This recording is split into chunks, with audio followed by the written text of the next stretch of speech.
요즘 제가 두 가지 문제를 놓고 조금 좀 스트레스를 받고 있습니다. 하나는 이제 교회가 우리 집 앞으로 이사 간다 그러니까 모든 행동 거지 하나하나가 다 걱정이 되는 거예요. 특히 제 아내는 제가 잔버릇이 많아갖고 그것 때문에 아주 요새 노심초사하느라고 이것도 고쳐야 된다, 저것도 고쳐야 된다. 당신 이거 목사라는 게 알려지면 이게 어떻게 되냐 해서 엄청난 스트레스를 줘서 제가 어려움을 하나 이제 겪고 있고, 얼마 전부터 저희가 결혼 시리즈 이제 설교를 이제 7주든 8주든 하겠다 해서 결혼 시리즈를 이제 준비하다 보니까 이게 준비하면서 다 나한테 얘기하는 거예요. 그렇게 되다 보니까 어제도 쓰레기 버리러 가려고 하는데 여보 내가 줄 테니까 내가 다 들고 갈게. 그렇죠?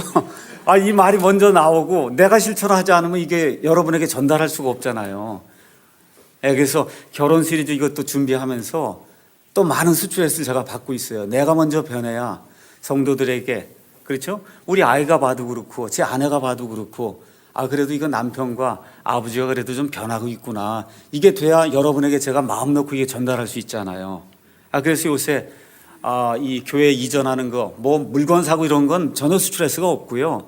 이제 앞으로 홈플러스 가서 우리 집 밑에 있는 사람이 우리 교회 나오면 야, 이거 또 어떻게 이제부터 행동을 또 해야 될 것인가. 하여튼 이런 것들 때문에 요새 제가 좀 고민을 하고 있습니다.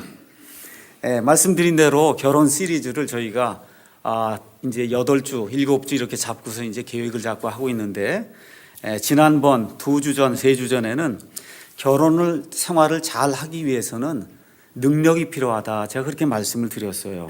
그래서 그 능력이 어디에서 나오냐 하면 에베소서 5장 21절에 있는 말씀, 하나님을 두려워하는 가운데 서로에게 복종하라라고 하는 이 말씀에서 성령님의 능력으로 충만하게 될 때 결혼 생활을 행복하게 유지할 수 있는 그와 같은 능력이 우리에게서 나온다. 에베소서 5장 21절이 그냥 나오는 것이 아니라 어디서부터 시작이 되냐 하면 술 취하지 말라 거기에는 과도함이 있나니 오직 성령으로 충만하라고 하는 18절 말씀부터 시작이 돼서, 그래서 이 성령님이라고 하는 분으로 충만하게 될 때 먼저 자기 안에 변화가 생기게 되고 부부 사이에 변화가 생기게 되고 그 다음에 부모 자식 간의 변화가 생기게 되고 또 사회생활하는 가운데 변화가 생겨서 인격적인 변화가 생기는 그런 일이 생기게 될 때, 성령님의 능력으로 충만하게 살게 될 때 우리가 올바르고 아름다운 그런 가정생활을 할 수 있다는 그런 말씀을 이제 드렸습니다. 그래서 성령님이라고 하는 분은 예수 그리스도의 영으로 진리와 겸손과 또 위로해 주시는 그러한 영으로서 특별히 나보다는 남을 섬기며 기쁨의 삶을 살 수 있도록 우리를 인도해 주시는 그런 분이다. 제가 이렇게 이제 말씀을 드렸습니다. 그래서 사도 바울이 지금 여기 5장 18절에서 21절에서 우리에게 주고자 하는 핵심의 메시지는 다른 것이 아니라 예수 그리스도의 복음을 확실하게 이해했으면 인격의 변화가 생겨야 된다는 거예요.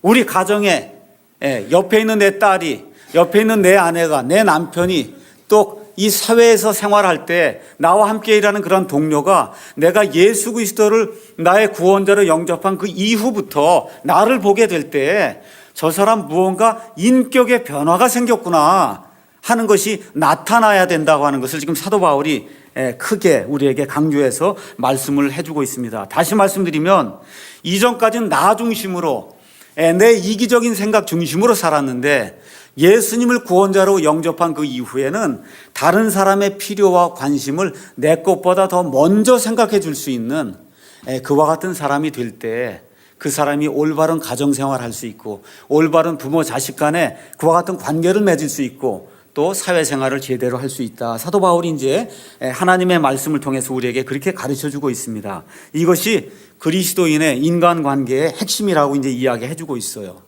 그러면서 제가 뭐라고 말씀을 드렸냐면 가장 가까운 이웃은 아들, 딸도 아니고 누구예요? 자기 배우자예요. 남편과 아내는 촌이 있습니까? 없습니까?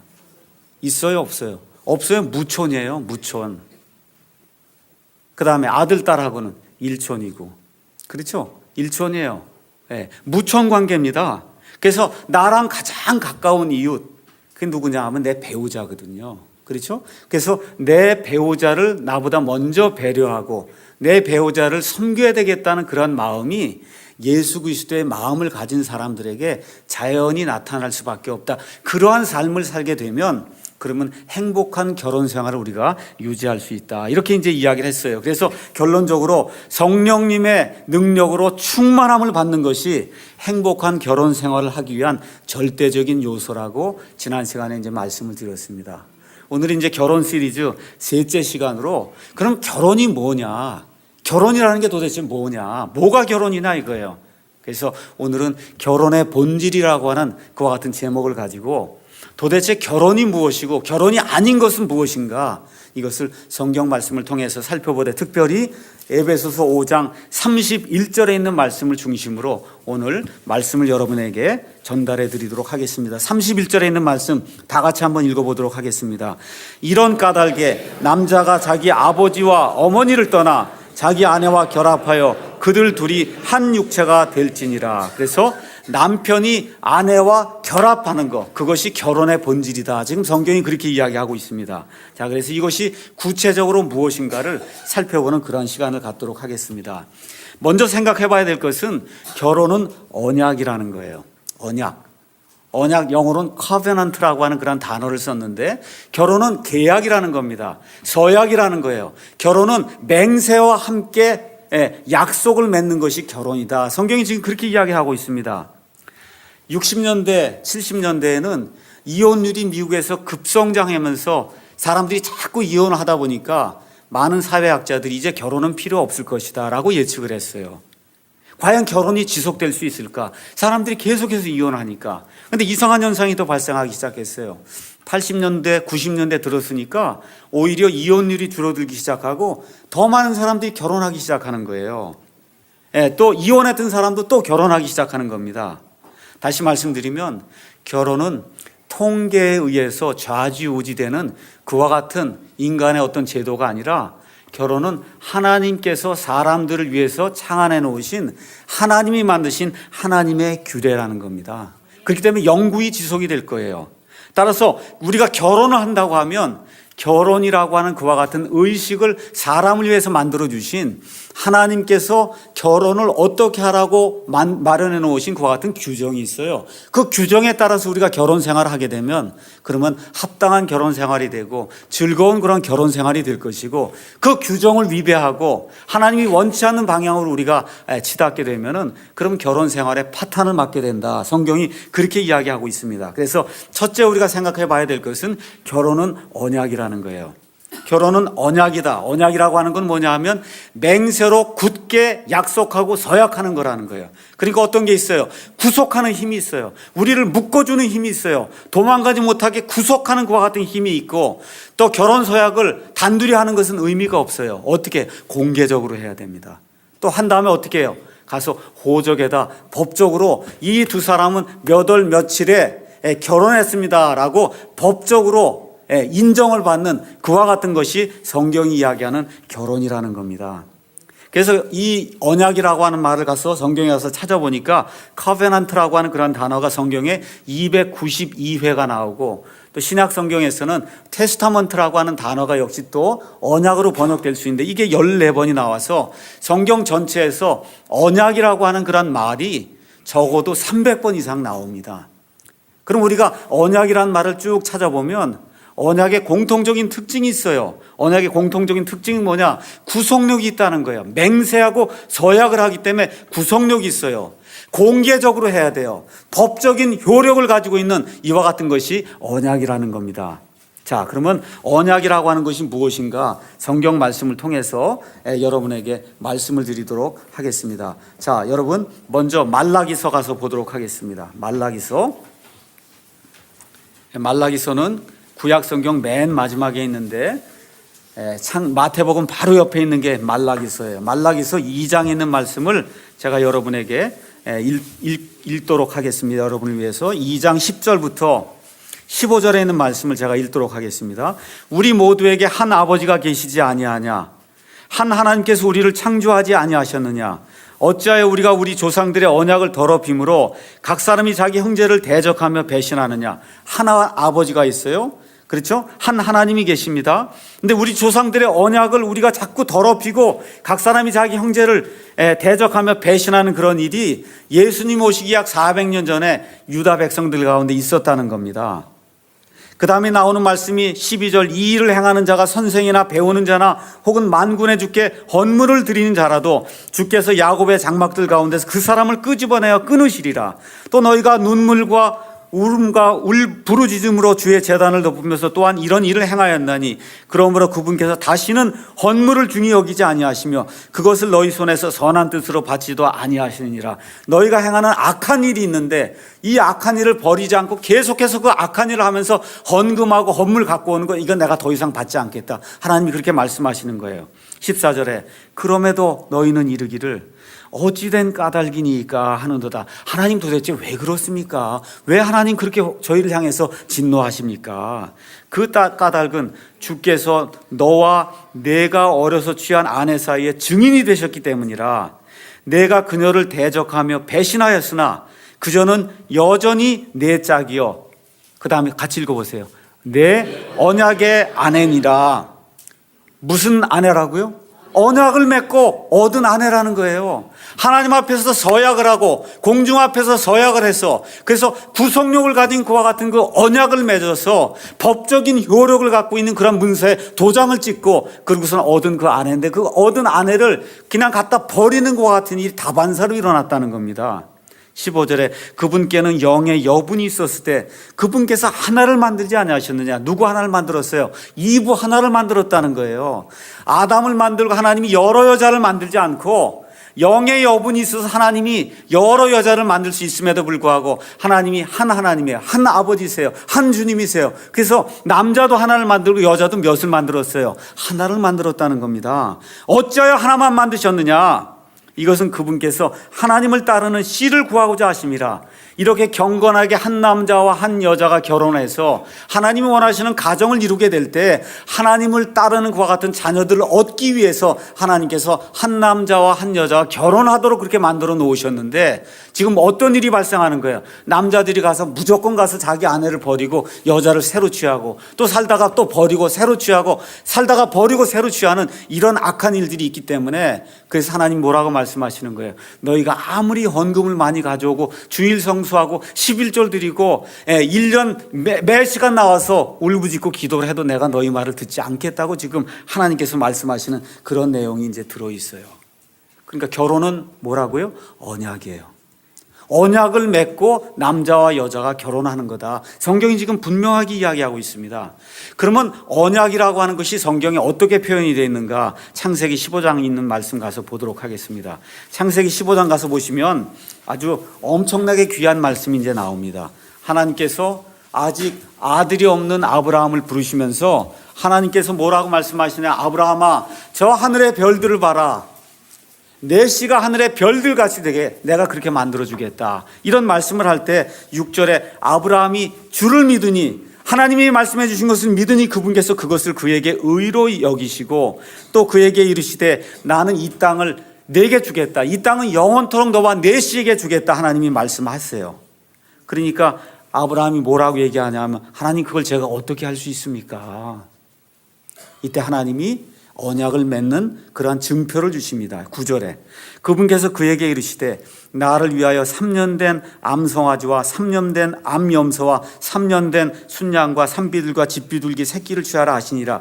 그가 그분을 위하여 이 모든 것을 취해 그것들을 중간에서 나눴어요. 짐승들을 중간에서 쫙 나눴어요. 그 이후에 어떤 일이 임했어요? 해가 질 때 아브라함에게 깊은 잠이 임하였더라. 보라, 큰 어둠의 두려움이 그에게 임하였더라. 이 잠 속에 빠져 있을 때 그분께서 아브라함에게 이르시되 하면서 아브라함의 백성에게 임할 일들을 쭉 말씀을 해주신 이후에 17절 해가 져서 어두울 때에 하나님께서 연기 나는 화로의 모습으로 나타나시면서 타오르는 등불이 어디 사이로 지나가요? 짐승을 쪼개놨는데 그 짐승 사이로 하나님만 지나가신 거예요. 하나님만. 그 얘기는 무슨 얘기냐? 내가 이 언약을 지키지 않으면 이 짐승이 쪼개져서 죽은 것 같이 내가 이 언약을 지키지 않으면 내가 죽겠다고 하나님이 말씀하시는 거예요. 그래서 과거에는 중동 지방에서 사람들이 언약을 맺을 때 어떻게 언약을 맺었느냐? 짐승을 반으로 쪼갭니다. 그 이쪽 나눠놓고 둘이 이 사이를 지나갔어요. 당신과 내가 언약을 오늘 맺었는데 우리 두 사람 중에 한 사람이 이 언약을 어길 때에는 이 짐승처럼 나도 죽겠습니다 하고 그렇게 약속을 맺는 게 그게 언약이에요. 그게 언약이에요. 그래서 하나님이 아브라함과 언약을 맺을 때 아브라함도 같이 걸어가요? 아니면 하나님만 거길 걸어가세요? 하나님은 하나님만 걸어가신 거예요. 왜 그래요? 아브라함은 지킬 수가 없어요, 언약을. 그래서 이건 어떤 언약이에요? 무조건적인 언약이에요. 아브라함이 뭘 지키면 해주고 안 지키면 안 해주는 것이 아니라 무조건적인 언약이기 때문에 하나님만 넘어간 거예요. 여러분이 예레미야 34장 18절 19절 나중에 집에 가서 보시면은 그럼 거기에는 그와 같이 사람들이 언약을 맺을 때 짐승 사이를 통과하는 그와 같은 내용이 이제 나와 있습니다. 그래서 성경의 언약을 맺는 당사자가 있어야 돼요. 두 사람이든 세 사람이든 언약을 맺는 당사자가 있어야 되고 언약을 맺는 규정, 의무가 있어야 돼요. 이거 결혼한다 그러면 어떻게 결혼 생활을 하겠다고 하는 그런 규정이 있어야 되고 그 다음에 이거를 지킬 때는 복이 임하고 지키지 않을 때는 저주가 임한다고 하는 그와 같은 조건이 그 안에 붙게 되고 마지막으로 하나님께서 언약을 맺으실 때나 아니면 사람들이 언약을 맺을 때 어떻게 해요? 보는 사람들이 있는 가운데 공중 앞에서 언약을 맺은 거예요. 그럼 지금 아브라함과 하나님이 언약을 맺으실 때는 누구 앞에서 맺으신 거예요? 아브라함이 보는 앞에서 또 누구 앞에서? 천사들과 사탄 마귀의 악한 천사들이 있거든요. 그 모든 영적인 존재들 앞에서 하나님이 공개적으로 공적으로 언약을 맺으신 겁니다. 그럼 이 언약을 하나님이 지켜야 되는 거죠. 그런 의미가 지금 이 안에 담겨 있는 겁니다. 그래서 우리가 이제 결혼하게 될 때도 단순히 여기 앉아있는 사람들 앞에서만 결혼 서약을 하는 게 아니에요.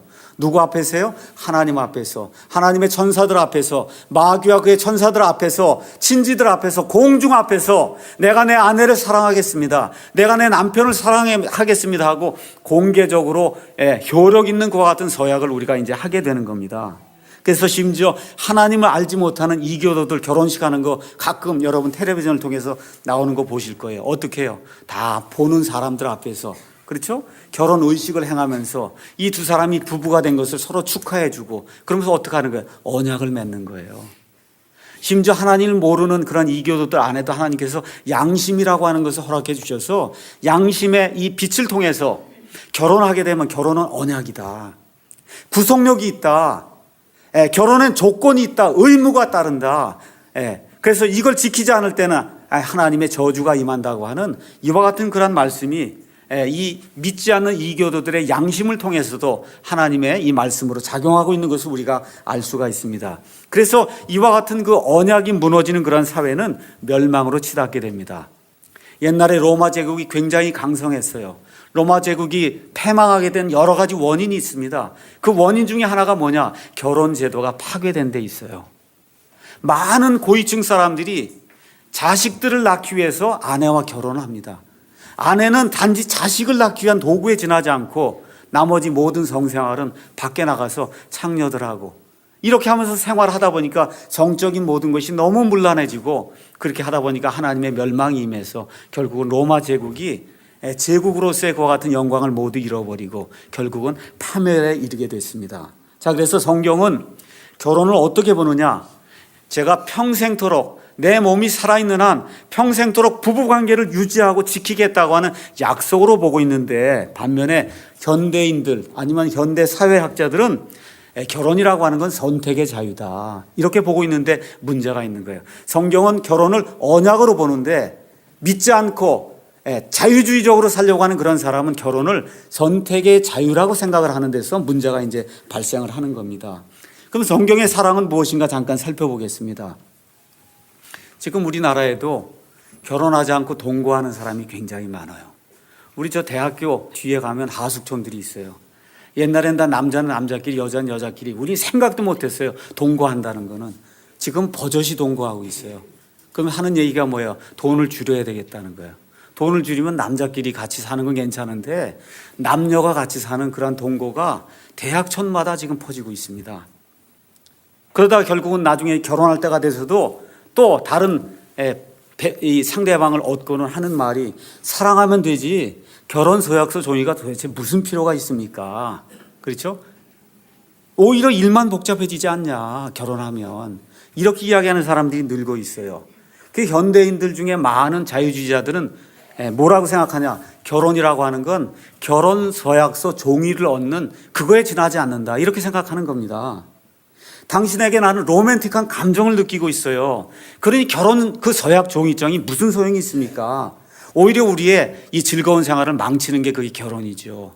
이런 풍조 때문에 지금 미국에 엄청나게 이혼율이 증가하고 있고, 이것이 지금 한국에까지 수입이 돼서 너무나 많은 사람들이 동거 생활하고 결혼 안 합니다. 금방 이혼하는 그와 같은 일들이 이제 생기게 됩니다. 근데 사실 종이장 자체는 감정에 아무 도움이 되는 게 안 나와요. 사실입니다. 근데 문제는 성경이 이야기하고 있는 사랑은 내가 얼마를 그 사람에게서 받느냐, 내가 얼마를 투자해서 그 사람에게서 얼마를 받느냐가 아니라 내가 얼마만큼 그 사람을 사랑하기 때문에 주느냐 하는 그런 문제라고 성경이 이야기하고 있습니다. 에베소서 5장 25절 말씀 다시 한번 보시죠. 예수님이 우리에게서 받으려고 하는 것이 아니에요. 25절 다 같이 한번 읽어보겠습니다. 남편들아 너희 아내 사랑하기를 그리스도께서 교회를 사랑하사 교회를 위하여 자신을 주신 것 같이 하라. 예수님이 저와 여러분을 사랑하신다는 거예요. 사랑하신다는 건 우리에게서 받으려고 하는 것이 아니라 너무나도 우리를 사랑해서 사랑받을 수 없는 존재임에도 불구하고 예수님이 자기 자신을 십자가에 내어 주기까지 우리를 사랑해 주신다는 것이, 그게 성경이 얘기하는 아가페 사랑인데, 세상 사람들이 이야기하는 그게 아니야. 내가 이만큼 투자했으니까 너도 나에게 이만큼 달라는 겁니다. 이게 현대 사람들이 생각하는 그와 같은 사랑의 개념이에요. 그러므로 결혼 서약은 진짜 이 사람이 나를 사랑하는가 아니하는가를 알아볼 수 있는 시금석이에요. 당신 사랑해 얘기하면서 근데 결혼은 안 된다고 얘기하면 사랑하지 않는 겁니다. 그건 사랑하지 않는 거예요. 그냥 동거하는 것만 좋아하는 거지 사랑하지 않는 겁니다. 사랑해서만 결혼해서 망치지는 말자 이렇게 얘기하는 것은 내 모든 옵션들을 희생할 각오가 되어 있지 않습니다라고 이야기하는 거예요. 당신을 사랑하지만 결혼은 안 된다. 그럼 무슨 얘기예요? 내 모든 것을 다 희생할 각오는 되어 있지 않다는 거예요.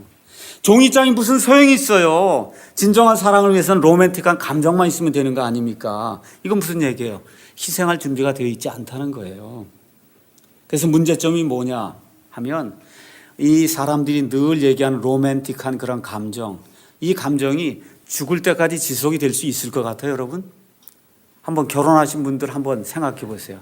이 로맨틱한 감정이 그냥 사귈 때부터 시작해갖고 여태까지 계속 줄기차게 나날이 점점 더 좋아지면, 아니면 좋아지진 않더라도 계속 유지되는 거, 이런 거 본 사람이 있어요? 있어요, 없어요? 없단 말이에요. 그러니까 결혼과 로맨스는 같아요, 달라요? 다른 거예요. 결혼과 로맨스는 다른 겁니다. 그래서 현대인의 사랑 개념은 느낌이 있어야 된다는 거예요. 느낌이 뭐예요? 내 안에서 느끼는 거거든요.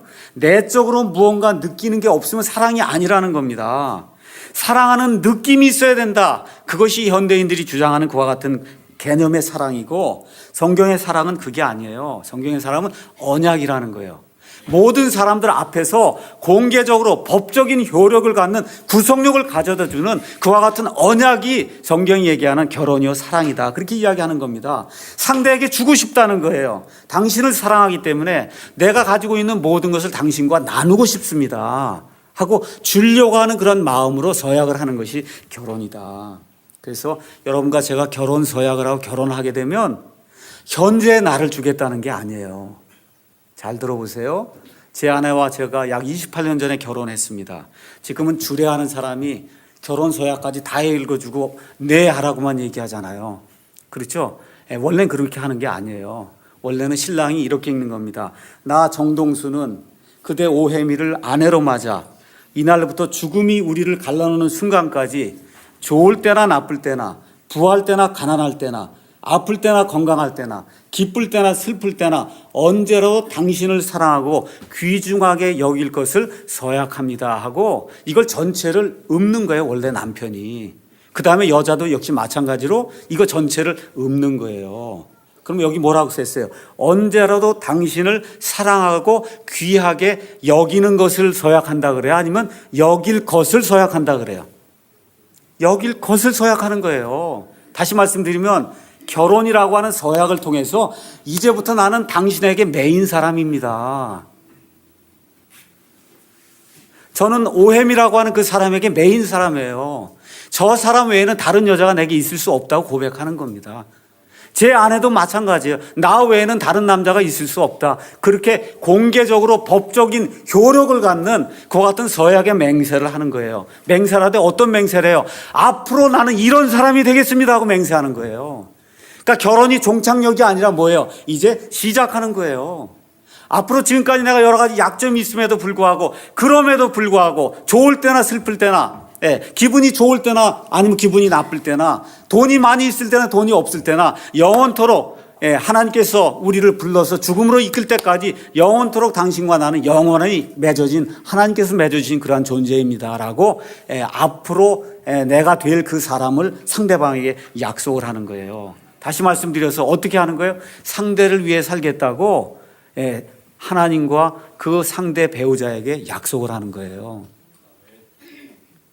우리는 어떤 것 같아요, 여러분? 이 안에 많은 분들이 결혼하셨어요. 지금 살고 있는 그 결혼 생활이 내 배우자를 위한 삶입니까? 그래서 제가 아까 찔린다 그랬잖아요.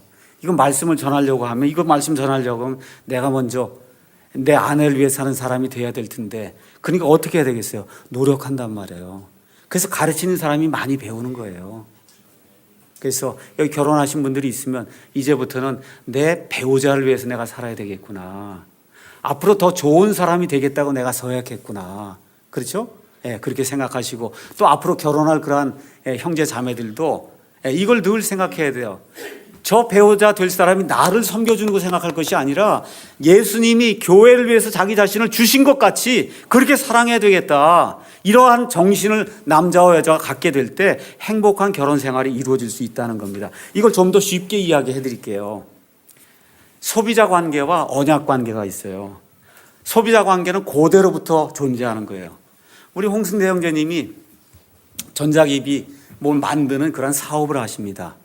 A라고 하는 부품을 어떤 업자가 하나에 100원씩 대주고 있어요. 가서 보니까 인터넷 다 찾아봐도 100원이 제일 싸요. 그럼 어떻게 해요? 그 A라는 사람이 계속해서 받는 겁니다. 근데 어느 날 B라고 하는 사람이 나타나더니 사장님 요걸 제가 90원에 드리겠습니다. 똑같은 제품입니다. 그럼 어떻게 돼요? 관계를 바꾸게 되는 거죠. 왜 그래요? 관계가 지금 중요한 게 아니라 뭐가 중요한? 내 필요가 중요하단 말이에요. 이건 소비자 관계예요. 소비자 관계. 근데 결혼은 그런 게 아니에요. 결혼은 그게 아니라 서로를 구속하는 그 힘이 더 중요한 거예요. 다시 말씀드려서 관계가 개인의 필요보다 더 중요하다고 느끼는 것이 언약입니다. 부모와 아이의 관계를 한번 생각해 보세요. 이번 주 금요일 날 우리 송재근 형제님 쌍둥이를 낳았어. 그래서 이제 방문을 갔습니다. 갔더니 거기 김진희 자매가 있는데 얼굴이 부시시한 가운데 나오더라고요. 그래서 왜 그러냐 그랬더니 그냥 시도 때도 없이 밤에 모유를 줘야 된다고 1시간 있다 부르고, 또 잠 좀 잘라 그러면 또 1시간 있다 부르고, 그 가야 된다는 거예요. 그리고 가서 모유를 짜주고, 그리고 모자라게 되면 이제 우유를 주고, 이제 이렇게 하면서 하루 24시간 1년 365일 해서 어느 때까지 키워야 돼요? 18살 성인이 될 때까지는 그 아이를 키워야 되는 거예요. 여러분 대개 부모가 돼서 한번 생각해 보세요. 아이에게서 받는 거 있습니까? 그 18년 동안 아이에게서 받는 거 있어요, 없어요?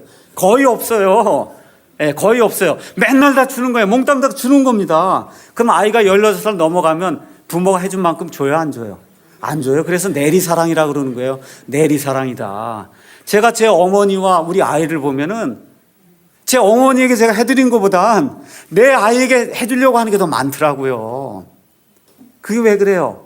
그것은 하나님이 맺어주신 언약의 관계이기 때문에 애를 낳고 애가 보기 싫다고 갖다 버리는 부모가 거의 있어요, 없어요? 없어요. 그건 개인의 필요보다 뭐가 더 중요한 거예요? 관계가 중요한 거예요. 관계가 중요해요. 부모 자식 간의 관계가 중요한 거예요. 그건 언약 관계예요. 하나님이 말씀하시는 결혼은 소비자 관계가 아니라는 거예요. 내가 필요하면은 사용하고 필요치 않으면 갖다 버리고 이혼하고 또 새 거 얻고 하는 그런 소비자 관계가 아니고, 개인의 필요가 먼저 중요한 것이 아니라 뭐가 먼저 중요하다는 거예요? 관계가 먼저 중요하다는 겁니다.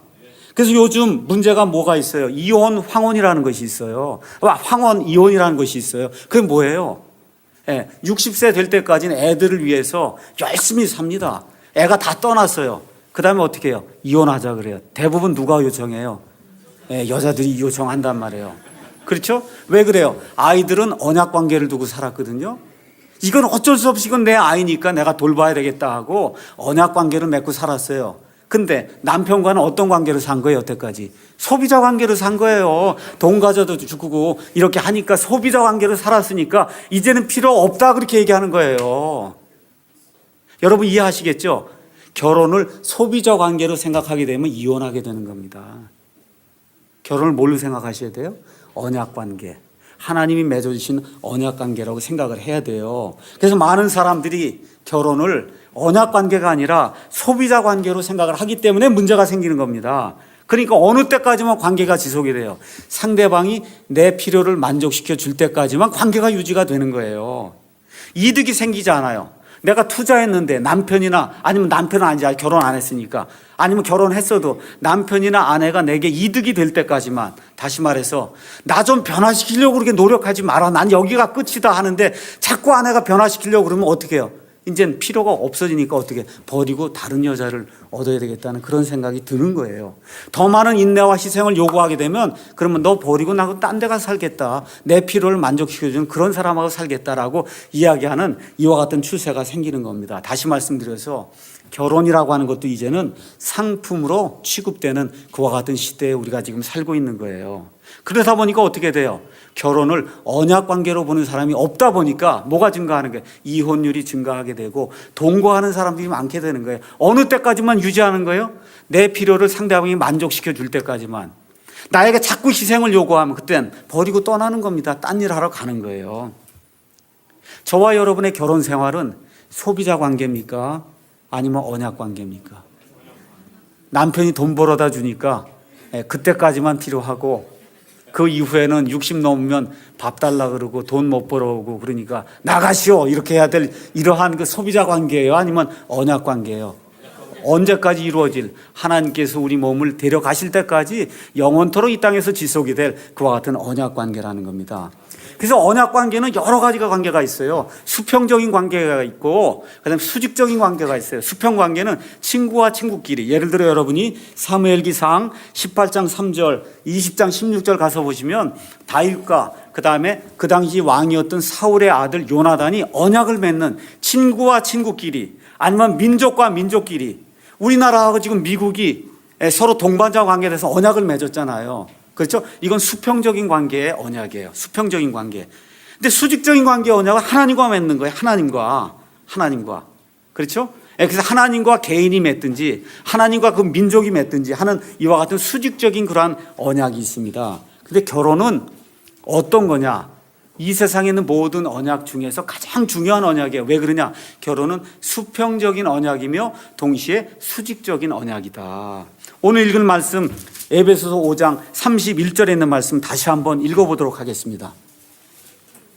35절. 자, 거기 가서 보니까 31절 거기 가서 보니까 뭐라 기록이 되어 있냐면, 이런 까닭에 남자가 자기 아버지와 어머니를 떠나 자기 아내와 결합하여 그들 둘이 한 육체가 될지니라. 이 말씀은 창세기 2장 22절에서 25절에 하나님께서 첫사람 아담과 이브를 결혼시켜 주실 때 기록된 말씀이에요. 여기 가서 보면 떠나라고 하는 그런 말이 있어요. 떠나라고 하는 그런 말이 있고 그 다음에 뭐라고 하는 말씀이냐면 여기 가서 보니까 31절에 연합하라고, 결합하라고 하는 그와 같은 그 말씀이 있습니다.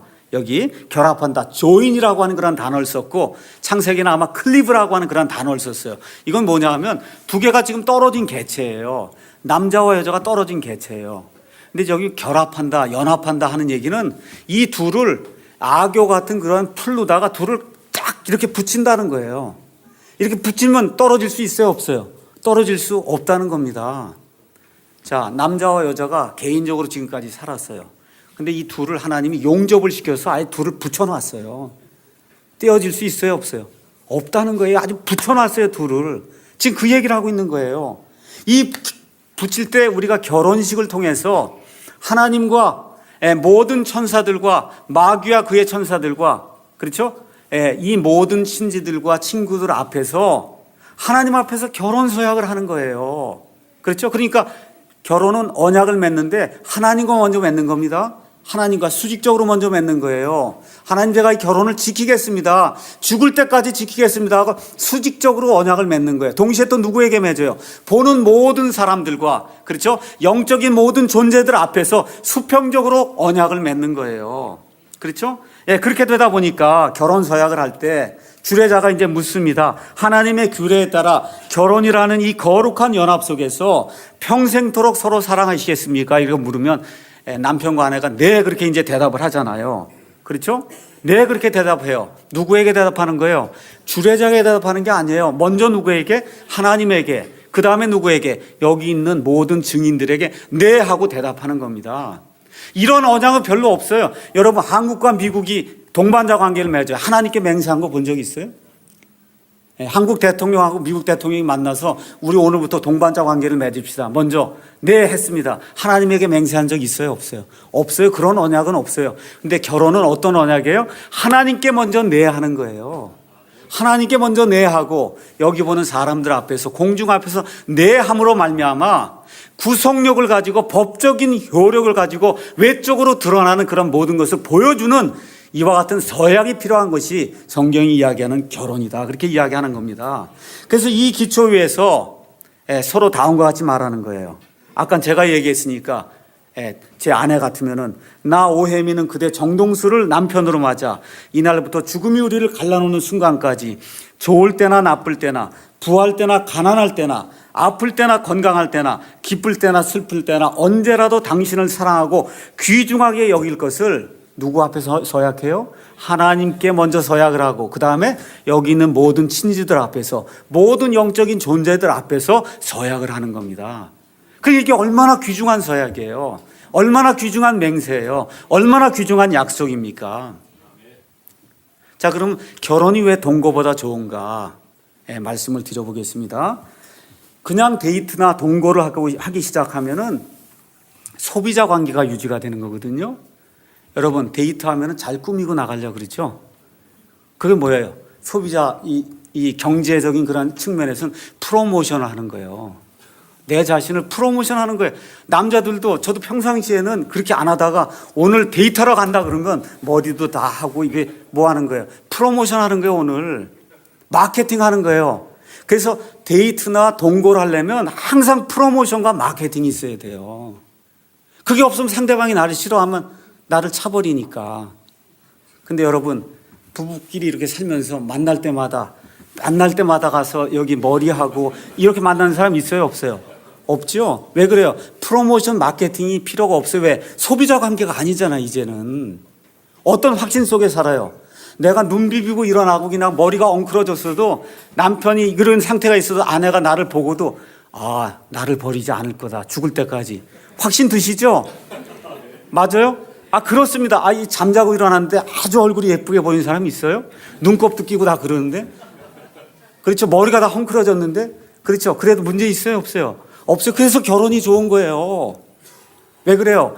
프로모션하고 마케팅 하려면 돈 써야죠. 항상 상대방을 유혹하려고 노력을 해야 되는 겁니다. 어떻게 하든지 관계를 유지하기 위해서. 그래서 프로모션 마케팅이 이게 앞서게 되면은 그러면 어떻게 돼요? 그러면 이 생활이 유지가 될 수가 없어요. 그런데 법적인 결혼은 우리의 진짜 모습을 드러내서 보여줄 수 있는 안전한 공간지대를 우리에게 허락해 주는 거예요.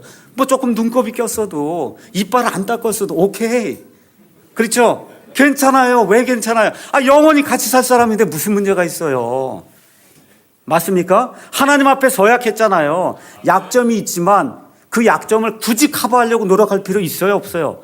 없어요. 아침에 자고 일어나면 제 머리가 부시시한데 같이 걸을까? 그럼 어떻게 해요? 아내는 얼굴을 다 닦고 해요. 근데 저는 모자 하나 뒤집어 쓰고 그냥 나가거든요. 문제가 없어요. 문제될 것이. 그래서 여러분이 조심해야 될 것이 있어요. 한국에는 이제 목욕탕에 다 가서 내 몸을 다 남에게 보여주잖아요. 미국 사람들 그렇게 안 합니다. 자기 몸은 누구에게만 보여주는 거예요? 남편과 아내에게만 보여주는 거예요. 이 교회에서도 나중에 이제 버스 사고 그러면 가서 목사하고 뭐고 다 들어가서 온천하고 이런 거 없는 거예요. 우리 이 독립심리교회에서는. 누구에게만 자기 온몸을 보여줄 수 있어요? 누구에게만? 아내와 남편에게만 보여주는 거예요. 아내와 남편에게만. 그런데 몸만 보여주는 게 아니라 뭐까지 보여줘야 돼요. 내 영과 혼까지 드러내서 있는 그대로 다 보여줄 수 있는 그런 관계가 되는 게 그게 결혼이에요. 벌거벗는 거예요. 두 사람이 몸만 벌거벗는 게 아니고 뭐까지, 영과 혼까지 아예 벌거벗어서 다 드러내 보여줘도 문제가 생겨요, 안 생겨요? 안 생겨. 왜 그래? 하나님 앞에 서약했잖아요. 공중들 앞에 서약했잖아요. 부모 친지들 앞에 서약했잖아요. 법적인 효력이 있잖아요. 그래서 모든 것을 마음대로 보여주고도 문제가 생기지 않는 이런 것이 결혼입니다. 구약시대 유대인 남자들은 아무 때나 이혼할 수 있었어요. 아무 때나. 어떻게 해요? 나 싫습니다. 그럼 어떻게 하면 돼요? 이혼장만 주고 돈 조금 주면은 그럼 그 여자를 버릴 수 있었어요. 마태복음 말씀 잠깐 가서 보겠습니다. 마태복음 19장 3절에서 9절에 있는 말씀 보겠습니다. 바리새인들도 그분께 나와 그분을 시험하여 그분께 이르되 남자가 무슨 이유로든 자기 아내를 버리는 것이 율법에 맞나이까 하며 그분께서 대답하여 그들에게 이르시되 처음에 그들을 만드신 분께서 그들을 남성과 여성으로 만드시고 말씀하시기를 이런 까닭에 남자가 아버지와 어머니를 떠나 자기 아내와 연합하여 그들 둘이 한 육체가 될지니라 하신 것을 너희가 읽지 못하였느냐. 어디에 기록된 말씀이에요? 창세기 2장에 기록된 말씀이죠. 너희 율법에서 이거 읽어보지 못했냐? 모세의 율법에 기록되지 아니하였냐? 그런즉 그들이 더 이상 둘이 아니요 한 육체이니 그러므로 하나님께서 짝지어 주신 것을 사람이 나누지 못할지니라 하시거든을 그들이 그분께 이르되 그러면 어찌하여 모세는 이혼 증서를 주어 그녀를 버리라고 명령했습니까? 그렇게 물으니까 그분께서 그들에게 말씀하여 이르시되 모세가 너희 마음이 강팍함으로 너희 아내를 버리도록 너희를 허락하였으나 처음부터 그것은 그렇지 아니하였느니라. 내가 너희에게 이르니 누구든지 간음, 음행 외에 다른 이유로 자기 아내를 버리고 다른 여자와 결혼하는 자는 간음하며 또 누구든지 버림받은 그 여자와 결혼하는 자는 간음하느니라. 예수님이 어디 말씀을 인용하세요? 창세기 2장 말씀을 인용하시면서 뭐라고 말씀하셨어요? 하나님이 짝지어 주신 것을 사람이 나눌 수 없다. 이게 왜 그래요? 하나님께 서약했잖아요. 그러니까 내 배우자에 대한 믿음을 버리는 것은 곧 무슨 믿음을 버리는 거예요? 하나님에 대한 믿음을 버리는 거라고 하나님이 이야기해 주시는 겁니다. 그래서 어떤 이유로든 안 된다. 간음 이외에는 안 된다. 하나님이 그렇게 이제 말씀해 주시는 겁니다. 다시 말씀드려서 어떤 이유나 되고 이혼하려고 하는 것은 하나님의 뜻이 아니라는 거예요. 우리는 어떤가 한번 생각해 보세요. 우리는 어떤가? 살다가 싫으면 이혼해야 되겠다. 저도 과거에 그런 생각 다 해본 사람입니다. 예. 살면서 그런 생각 안 한 사람이 어디 있어요? 근데 왜 안 해요? 하나님과의 서약을 했기 때문에, 사람들과 친지들 앞에서 법적인 효력을 갖는 문서에 도장을 찍었기 때문에 그래서 안 하는 거예요. 그렇죠? 그럼 약속은 힘을 가지고 있어요. 약속은 힘을 가지고 있어요. 이게 참 중요한 겁니다. 여러분 가운데 이혼하신 분들도 있어요. 이혼 이미 하신 분들, 그걸 제가 나무라는 거 아닙니다. 그 사람이 나쁘다고 얘기하는 것이 아니에요. 잘 들으셔야 됩니다. 이혼이라고 하는 죄가 나쁘다고 얘기하는 거예요. 그 사람을 탓하는 게 아닙니다. 여러분 여기 사는 가운데 이혼할 수 있는 그런 분들도 있습니다. 그 사람이 나쁘다고 얘기하는 것이 아니라 이혼 과정을 겪는 그 과정 자체가 너무나 쓰라린 것이고, 그 이혼이라고 하는 과정을 통해서 아이들이 겪는 그 불안감과 그 정서상의 그 어려움이 너무나 큰 것이기 때문에 가급적이면 이혼하지 않는 것이 좋다고 제가 분명히 여러분에게 말씀을 드려요. 근데 이 결혼 서약을 하게 되면 어떤 일이 생기느냐? 결혼 서약을 하면 우리를 강하게 만들어줘서 서로 굳게 달라붙도록 만들어주는 접착제 같은 그런 역할을 결혼 서약이 우리를 만들어주는 겁니다. 그렇게 서약으로 인해서 우리가 쉽게 포기하지 않는 거예요. 여러분, 큰 다리가 있습니다. 다리에 금이 가 있어요. 평상시에는 금이 안 보입니다. 근데 무거운 트럭이 지나가면 금이 이렇게 갈라진 게 보여요. 저와 여러분 결혼할 때 금이 있는 사람이에요, 아니에요? 금이 있어요, 없어요? 약점이 있어요, 없어요? 있죠? 평상시에 그게 잘 드러나요, 안 드러나요? 안 드러나요. 근데 서로 결혼했어요. 결혼하면 스트레스 받죠? 네, 무거운 트럭이 지나가듯이 스트레스를 받아요. 그럼 뭐가 나타날까요?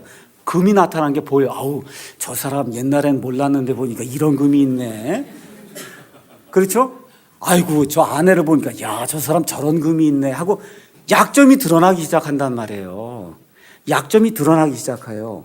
상대방의 흠이 보이기 시작해요. 상대방을 직시하게 돼요. 그러니까 어떻게 해요? 사랑하니까 그거를 고쳐주려고 노력을 한단 말이에요. 여러분 잘 들으셔야 돼요.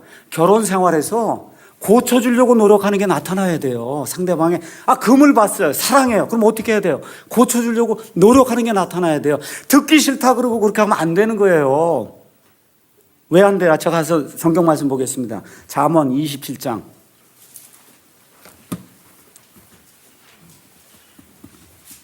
잠언 27장 17절 다 같이 읽겠습니다. 읽겠습니다. 쇠가 쇠를 예리하는 것 같이 사람이 자기 친구의 얼굴을 예리하게 하느니라. 남편과 아내보다 가까운 친구가 있어요?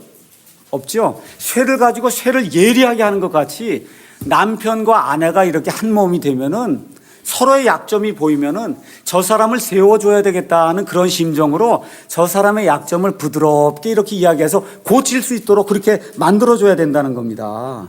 그러니까 서약을 했기 때문에 이제 도망갈 염려가 없으니까 좋은 환경과 좋은 말을 가지고 당신 이걸 좀 고치면 더 좋은 사람이 될 것 같아. 그렇게 이야기하는 거예요. 저와 아내 사이에도 변기 이야기를 제가 잠깐 말씀을 드리겠습니다. 다 보면 이제 수세식 변기를 대부분 사용하잖아요. 결혼하고 한 15년까지는 아무 문제가 없었는데 15년 지나고 나서부터는 아내가 남자들은 소변을 보게 되면 이거 뚜껑을 이렇게 위로 올리지 않습니까? 그렇죠? 일 다 끝나면 그대로 두고 이제 15년 동안은 그냥 두고 이제 나가요. 그러면 아내가 이제 일을 보러 들어오면 이걸 내려야 하잖아요. 그렇죠? 그러니까 신사는 이거를 내려주고 가는 게 신사라는 거예요. 그래야 깨끗하게 일을 볼 수 있다는 거예요. 그런데 그날 20년, 30년 이거 들어놓고 그리고 일 보고 나가다가 하루아침에 그걸 내려놓으려니까 내려집니까 이게? 안 내려져요. 안 내려져요. 죽어도 안 내려지더라고 그게. 그래서 그거 갖고 한 3개월, 6개월을 왜 자꾸 이걸 갖고 얘기하냐고. 이거 별것도 아닌데 당신이 내리면 되지. 근데 아내가 이게 신사다. 이렇게 내려주는 게 신사라는 거예요. 이게 남자가 할 일이고. 6개월 지나니까 지금 밤에 벌떡 일어나서 일 보고도 내려놓고. 왜 그래요? 아내가 나를 세워주려고 그러는 거거든요. 그렇죠? 어디 가서도 다른 집 가서도 내가 보고 나서 내려놓으면 다른 여자가 들어오더라도 그 지저분한 거 안 만져도 되잖아요. 그렇죠? 서로의 약점을 보게 되면 그러면 자꾸 이렇게 얘기를 해주는 거예요. 젊을 땐 싫습니다. 아주 듣기가. 근데 날이 갈수록 어때요? 당신 설교할 때 잔버릇까지만 안 된다 그러고, 그렇죠? 쩝쩝 소리 내면 안 된다 그러고, 뭐 해서 이 얘기가 많아요. 아주 월요일 날 아침 되면 복잡해요, 제가. 근데 다 그게 뭘 하는 거예요? 아내가 저를 사랑하기 때문에 더 좋은 설교자가 되도록 저를 사랑하기 때문에 도와주는 거거든요. 부부관계가 이렇게 돼야 된다는 겁니다. 그게 약속이 가져다 주는 힘이에요. 그래서 어떤 사람이 이렇게 얘기를 했어요. 내 아내와 내가 결혼할 때 나와 내 아내가 어떤 관계 속으로 들어가는지 전혀 알지 못하고 결혼했습니다. 도대체 25년 뒤에 내가 어떤 사람이 될지 어떻게 할 수 있습니까? 아내도 마찬가지예요. 25년 뒤에 내가 어떤 사람이 될지 어떻게 할 수가 있습니까? 그럼 이 사람이 뭐라고 고백했냐 하면 지난 25년 동안 내 아내는 5명의 다른 남자와 살았습니다. 근데 그 5명의 남자가 다 나였습니다. 여러분 이해하시겠어요? 그런데도 불구하고 우리의 결혼 생활이 잘 유지가 됐어요. 왜 그래요? 하나님께 서약을 했기 때문에. 하나님께 서약을 했고 공중 앞에 서약을 했기 때문에 이 약속에 힘이 있기 때문에 내가 변해서 여기까지 이제 5번 변해서 이 지경까지 왔는데 처음에 얼마나 상태가 나빴겠어요. 그렇죠? 그래서 아내가 5명의 남자하고 살았다는 거예요. 지난 25년을. 그래도 뭐가 있어서 참았다는 거예요? 하나님과 약속을 했고 친지들 앞에서 약속을 했고 공중 앞에서 서약을 했기 때문에 그래서 지금까지 살았습니다. 이렇게 고백을 하는 겁니다. 자, 그래서 마지막으로 여러분에게 말씀드리고 싶은 것이 있어요. 그것은 뭐냐 하면 사랑하기로 결심해야 된다는 겁니다. 사랑은 말이 아니에요. 에베소서 5장 28절 가서 다시 한번 읽어보겠습니다.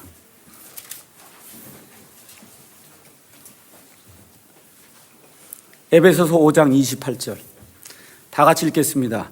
이와 같이 남자들도 마땅히 자기 아내를 자기 몸같이 사랑할지니 자기 아내를 사랑하는 자는 자기를 사랑하는지라. 자, 25절 다 같이 읽어보겠습니다. 남편들아 너희 아내 사랑하기를 그리스도께서 교회를 사랑하사 교회를 위하여 자신을 주신 것 같이 하라. 25절에 사랑하라는 말이 나와 있죠. 그렇죠. 근데 28절에는 마땅히 반드시 사랑해야 된다고 아주 사도 바울이 강조해서 이야기하는 거예요. 여러분, 감정을 명령할 수 있어요? 감정은 명령할 수가 없어요. 뭐는 명령할 수 있어요? 행동은 명령할 수 있어요. 그러니까 여기 나오는 사랑은 사랑하는 느낌을 가지라고 얘기하는 게 아니에요. 어떻게 하라는 거예요? 행동으로 사랑을 드러내 보이라는 겁니다. 오늘 기분이 좋든지 나쁘든지 내가 행복하든지 불행하든지 어떻게 해야 된다는 거예요? 사랑하는 행동을 오늘 행동으로 보여줘야 된다는 거예요. 이걸 잘못 이해하면 안 돼요. 그럼 아무하고나 결혼해도 된다 이런 얘기 아닙니다. 로맨틱한 감정이 없는데 어떻게 결혼하겠어요? 그런 얘기하는 게 전혀 아니에요. 결혼해서 감정이 필요 없다는 그런 말이 아니에요. 근데 중요한 것은 뭐냐? 누구하고 결혼해도 감정은 기복이 있다는 거예요. 왔다 갔다 하기 때문에 이 감정이라고 하는 그런 사랑의 감정을 가지고 결혼 생활을 유지하려고 하면 안 된다는 겁니다. 그러니까 뭘로 해야 돼요? 사랑의 행동으로 해야 된다는 거예요. 사랑의 감정은 올라갔다 내려갔다 한다니까. 이게 감정이 나쁠 때는 사랑이 안 돼요. 근데 지금 사도 바울이 뭐라고 얘기해요? 예수님이 너희를 위해서 죽으신 것처럼 사랑의 행동을 나타내라는 거예요. 우리 예수님께서 십자가에 달려 죽으실 때 거기 많은 무리가 있었어요. 오 아버지 하나님, 이 사람들이 얼마나 매력적인 사람들인지 알 수가 없습니다 하고 예수님이 십자가에 달려 그렇게 얘기했겠어요? 아니죠. 여러분과 저를 한번 돌아보세요. 어떤 사람이에요? 저와 여러분이 하나님 보시기에, 예수님 보시기에 매력적인 존재예요? 여러분과 제가 하나님 보시기에 매력적인 존재냐고, 하나님의 뜻을 늘 행하면서 하나님 뜻대로만 사는 매력적인 존재냐고요. 하나님 보시기에 로맨틱한 사랑을 느낄 수 있는 그런 존재인 것 같아요, 저와 여러분이? 아니잖아요. 그럼에도 불구하고 예수님이 십자가를 지셨잖아요. 그게 뭐예요? 사랑할 수 없는데도 불구하고 사랑할 기분이 안 들어요. 예수님이 사람을 볼 때는. 근데 하나님이 뭘 보여주셨어요? 사랑의 행동을 보여주셨단 말이에요. 사랑의 행동을. 그러니까 저와 여러분이 결혼이라고 하는 것을 잘 생각해서 사랑이라는 기분이 생기면 내가 무엇을 하고 기분이 안 생기면 내가 안 한다, 이렇게 하면 결혼이 악순환이 되고 마는 겁니다. 악순환으로 들어가면 꼬이기 시작하면 그때부터 파탄에 이르기 시작하는 거예요. 내가 기분이 나빠도 어떻게 해야 돼요? 사랑의 행동을 보여야 되는 겁니다. 왜 그래요? 하나님께 약속했잖아요. 하나님 우리를 갈라놓을 때까지는, 죽음이 우리를 갈라놓을 때까지는 영원토록 하나님 앞에서 우리 둘은 한 사람입니다. 하나님이 짝지어 주신 것을 사람이 어떻게 나눌 수 있겠습니까? 그래서 이 말씀을 기억하시면서 요약 정리하겠습니다. 결혼은 언약이에요. 소비자 관계가 아니라 언약의 관계예요. 내 필요보다 누구의 필요를 더 먼저 만족시켜줘야 돼요? 누구의 필요를? 상대방의 필요를 먼저 만족을 시켜줘야 되는 겁니다. 그래서 하나님 앞에서, 천사들 앞에서, 마귀와 그의 천사들 앞에서, 모든 사람들 앞에서 공적으로 맺는, 법적으로 구속력이 있는 그와 같은 맹세라는 게 그게 서약이에요. 그러니까 종이장이 있어야만 되는 거예요. 그 종이장이 없으면은, 그 서약의 종이장이 없으면은 그거는 진정한 사랑이 아니에요. 아직 희생될 각오가 되어 있지 않다는 겁니다. 그래서 부부는 생산자 소비자 관계가 아니라 언약의 관계자다. 이걸 늘 기억하셔야 됩니다. 그래서 어려울 때마다 뭘 생각해야 돼요? 내가 옛날에 결혼할 때 서로 손을 잡고 주례자가 하라는 대로 하면서 하나님 앞에서 또 모든 친지들 앞에서 서약하지 않았느냐. 내가 이 서약을 버리게 될 때는 곧 하나님을 버리는 거다. 이러한 생각을 늘 하시면서, 특별히 어려울 때마다 이런 생각을 하시면서 남편과 아내가 서로를 위해서 존경하고 섬기려고 할 때 결혼 생활이 행복하게 되는 겁니다. 그래서 오늘은 결혼의 본질이 무엇인가를 여러분에게 말씀을 드렸거든요. 이렇게 사는 것이 하나님의 뜻이에요. 저도 이렇게 100% 못 삽니다. 다만 이것이 하나님의 뜻이라고 여러분에게 분명하게 이야기합니다. 그래서 언약의 관계이기 때문에, 그래서 내 언약의 아내다, 내 언약의 남편이다, 이렇게 생각을 하시고, 앞으로 이 언약 관계를 생각하면서 예수님이 나 같은 자를 사랑하셔서 사랑해 주셨는데 내가 어떻게 내 배우자를 사랑하지 않을 수 있을까? 이러한 심정으로 결혼 생활을 유지하시면 권태기도 있을 수 있어요. 그럼에도 불구하고 어떻게 돼요? 그 서약 때문에 권태기를 통해서 다시 올라가면서 날이 갈수록 결혼 생활이 점점 더 행복해질 겁니다. 그래서 이런 생활이 우리 교회 모든 성도들의 임하기를 예수님의 이름으로 축원합니다. 기도하겠습니다.